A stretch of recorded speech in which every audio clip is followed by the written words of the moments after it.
আজকে ছিল 15ই আগস্ট, স্বাধীনতা দিবস আমাদের ভারতবর্ষের। তো একদম ভোরবেলা ঘুম থেকে উঠে ফ্রেশ হয়ে ছাদে চলে আসলাম পতাকাটা টানানোর জন্য। পতাকাটা একটি লাঠির সঙ্গে বাঁধা পড়ে, সেটিকে একটি পিলারের মধ্যে একটি লাঠির সঙ্গে ভালো করে বেঁধে দিলাম, যাতে পতাকাটাকে হাওয়া দিলে সেটা উড়ে না যায় বা হেলে না পড়ে। তো দড়ি দিয়ে বাঁধার পরে এটা বেশ শক্ত হয়ে গেছিলো, এটা হাওয়া দিলেও আর নড়বে কিন্তু পড়বে না।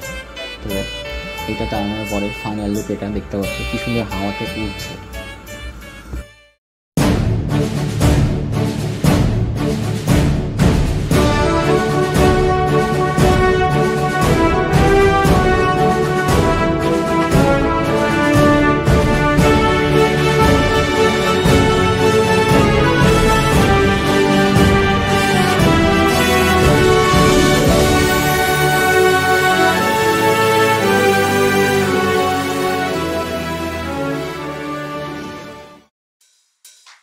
তো পতাকা টানানো হয়ে যাওয়ার কিছুক্ষণ পরে আমরা চলে আসলাম স্টেশনে, মামুন, অঙ্কুর আর আমি।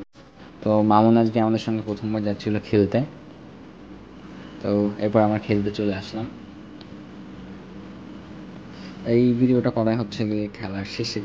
তো এখানে মানে তেমন কোনো একটা লোক দেখা, তো ওখানে ব্যাট করছিল মামুন আর বল করছিল একটা দাদা শুভ্র। তো মামুনের ব্যাট করা হয়ে যাওয়ার পরে এখানে ব্যাট করবে হলো অঙ্কুর, তারপরে করবো আমি। তো মামুনের ব্যাট করা হয়ে যাওয়ার পরে ব্যাটে আসলো অঙ্কুর, এসেই দুমদাম মারা শুরু করে দিল, এই যে একটা বড় ছয় মেরে দিল। তো অঙ্কুরের ব্যাট হয়ে যাওয়ার পরে আসলাম আমি। তো আমারও কিছুক্ষণ ব্যাট করার পরে আমাদের এখানে খেলা শেষ হয়ে গেল আজকের মতন। তো খেলা শেষ হয়ে যাওয়ার পরে আমরা এবার বাড়ি যাওয়ার পথে। আর আজকের ভিডিওটা এখানেই শেষ, দেখা হবে পরের কোনো ব্লগে। তো bye for now and once again happy Independence Day to all of you.